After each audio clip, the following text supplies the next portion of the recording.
बहुत पुरानी बात है। किसी नगर में एक मछुआरा रहता था। उसकी शादी को काफी समय हो चुका था, लेकिन उसकी कोई संतान नहीं थी। एक दिन मछुआरा अपना जाल लेकर पास की झील में मछलियां पकड़ने गया। तभी उसके जाल में एक बहुत बड़ी सुंदर और चमकीली मछली फंस गई। जब मछुआरे ने जाल पानी से बाहर खींचा तो मछली बोली, हे मनुष्य, अगर तुम मुझे प्राणदान दोगे तो मैं तुम्हें ऐसे तालाब का पता बताऊंगी जहाँ तुम बहुत कम मेहनत में ढेरों मछलियां पकड़ सकोगे। मछली को इंसानी भाषा में बोलते देख मछुआरा हैरान रह गया। उसने तुरंत मछली को वापस झील में छोड़ दिया। पानी में गिरते ही मछली ने तालाब के बारे में बताया और फिर गायब हो गई। मछुआरा मछली के बताए तालाब पर गया और सचमुच पलक झपकते ही उसे ढेरों मछलियां मिल गईं। घर लौटने पर जब उसकी पत्नी ने उसे इतनी जल्दी इतनी अधिक मछलियों के साथ देखा तो वह खुशी से फूली नहीं समाई। उसने मछुआरे से सारा हाल पूछा और मछुआरे ने पूरी बात विस्तार से सुना दी। यह सुनकर मछुआरे ने गुस्से से बोली, तुमने इतनी बढ़िया मछली को छोड़ दिया। अगर तुम उसे पकड़ कर लाते तो हम स्वादिष्ट मछली का मजा ले रहे होते। अगले दिन मछुआरा फिर उसी झील पर गया, इस आशा से कि शायद वही मछली फिर से जाल में फंस जाए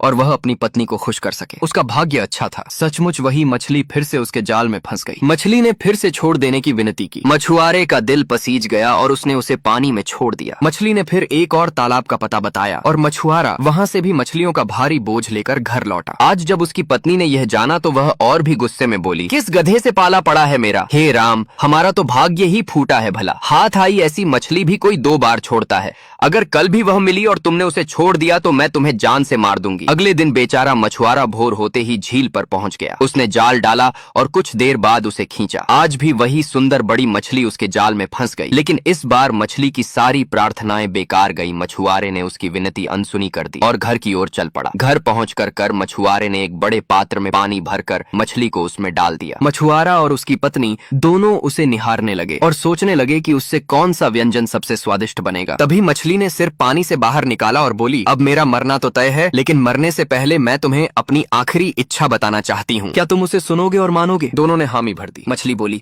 जब मैं मर जाऊं और पक जाऊं तब मेरा आधा मांस मछुआरन खा ले। मेरा शोरबा घोड़ी को पिला देना और मेरा सिर कुतिया को खिला देना। मेरी 3 बड़ी हड्डियों को बगीचे में गाड़ देना और मेरी एक आंख रसोई की धार पर लटका देना। तब तुम्हारी संतानें होंगी और जब किसी भी बच्चे पर कोई संकट आएगा तो मेरी आंख से खून टपकेगा। मछुआरे ने मछली को पकाने और खाने के बाद जैसा उसने कहा था वैसा ही किया। समय बीता रहा और भगवान की लीला देखो। एक ही रात में मछुआरे को 3 बेटे हुए। घोड़ी ने 3 बछड़े दिए और कुतिया ने 3 पिल्ले जन्म दिए। तीनों अपने अपने रूप में इतने समान लगे कि उन्हें पहचानना मुश्किल हो गया। मछुआरे ने बेटों, बछड़ों और पिल्लों के लिए अलग अलग तावीज बनवाकर उनके गले में डाल दिए ताकि पहचान में आसानी रहे। जो 3 हड्डियां बगीचे में गाड़ी गई थी वे धीरे धीरे शानदार तलवारें बनकर उग आईं। समय बीता और बच्चे बड़े होते गए। जब बेटे जवान हुए तो मछुआरे ने तीनों को एक एक घोड़ा, एक एक कुत्ता और एक एक तलवार बांट दी। दिन यूं ही कटते रहे, पर सबसे बड़ा बेटा जब जवानी की दहलीज पर पहुंचा तो उसे मछुआरे की साधारण जिंदगी से ऊब महसूस होने लगी। कुछ नया करने की चाह में उसने घर छोड़ने का निश्चय किया। उसने तलवार उठाई, घोड़े पर सवार हुआ और कुत्ते को साथ लिया। रवाना होते समय उसने दोनों छोटे भाइयों से कहा, रसोई की छत से लटकी आंख पर ध्यान रखना। यदि उससे खून की बूंद टपके तो समझ जाना कि मैं या तो मारा गया हूँ या किसी मुसीबत में हूँ। तब मेरी खोज के लिए निकलना। अब मैं चलता हूँ, तुम माता पिता का ध्यान रखना। ऐसा कहकर वह अनजान राहों पर निकल पड़ा। कई दिनों की यात्रा के बाद वह एक नगर के प्रवेश द्वार पर पहुंचा। वहाँ अजीब सी उदासी छाई थी, मानो पूरा शहर शोक में डूबा हो। उसने एक व्यक्ति से कारण पूछा। वह बोला, हर दिन दोपहर ठीक 12 बजे एक नरभक्षी राक्षस पुल पर आता है। उसे खाने के लिए एक स्त्री चाहिए। यदि कोई स्त्री न मिले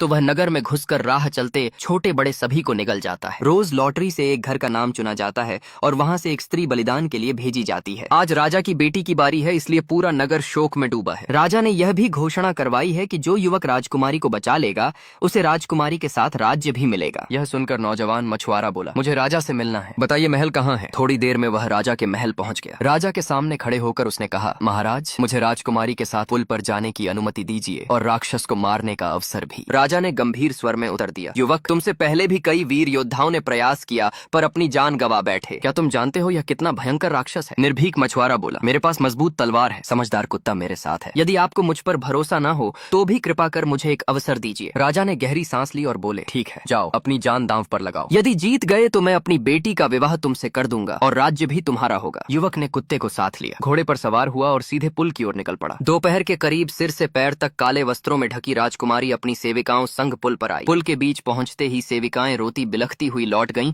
और राजकुमारी अकेली रह गई। वह इधर उधर नजर घुमाने लगी तो उसने देखा कि पुल पर एक युवक अपने कुत्ते के साथ बैठा है। राजकुमारी ने उसके पास जाकर कहा, श्रीमान आप यहाँ क्या कर रहे हैं? आपको पता नहीं यह नरभक्षी राक्षस मुझे खाने आने वाला है। अगर आप यहीं बैठे रहे तो वह आपको भी खा जाएगा। भोली और सुंदर राजकुमारी को देखते ही युवक उस पर मोहित हो गया। उसने उत्तर दिया, मैं कुछ जानता हूँ राजकुमारी, मैं आपको बचाने और आपसे विवाह करने आया हूँ। राजकुमारी ने घबरा कर कहा, अब भागे युवक, यहाँ से भाग जाओ। तुम्हें मालूम नहीं है वह कितना नीच और शक्तिशाली राक्षस है। तुम उसे मार नहीं पाओगे, वह हम दोनों को ही निगल जाएगा। लेकिन युवक दृढ़ स्वर में बोला, तुम्हारे प्यार की खातिर राजकुमारी मैं अपनी जान भी दांव पर लगा दूंगा, फिर जो भी होना होगा देखा जाएगा। अभी दोनों की बातचीत खत्म भी नहीं हुई थी कि महल के घड़ियाल ने दोपहर के 12 बजने की घंटी बजाई। अचानक धरती कांपने लगी। तेज धुएं और आग की लपटों के बीच से वह नरभक्षी राक्षस बाहर निकल आया। जैसे ही उसने देखा कि भोजन के लिए 2 प्राणी तैयार खड़े हैं, उसकी भूख और भी बढ़ गई। उसे देखते ही मछुआरे का बेटा तलवार निकालकर बिजली की गति से उस पर टूट पड़ा। उसने अपने कुत्ते को भी इशारा किया कि वह राक्षस पर हमला करे। युवक ने अपनी मजबूत तलवार सीधे उसके पेट में घुसा दी, लेकिन राक्षस तब भी नहीं मरा। उसने अपने घाव तुरंत भर लिए। युवक हैरान रह गया कि राक्षस क्यों नहीं मर रहा। लड़ते लड़ते युवक और उसका कुत्ता गंभीर रूप से घायल हो चुके थे। तभी राजकुमारी ने पीछे से आवाज लगाई, नौजवान, आपको इसकी गर्दन को इसके धड़ से अलग करना होगा, तभी यह दैत्य मरेगा। युवक ने अपने प्राणों की सारी ताकत हथेली में समेटी और तलवार से जोरदार प्रहार किया। अगले ही क्षण राक्षस की गर्दन धड़ से अलग हो गई। गर्दन कटते ही वह वहीं चकनाचूर होकर राख में बदल गया। इसके बाद युवक ने राजकुमारी को अपने घोड़े पर बैठाया और महल की ओर रवाना हो गया। जब राजा को पता चला कि राक्षस मर चुका है तो वह बहुत प्रसन्न हुआ। वादे के अनुसार उसने अपनी बेटी की शादी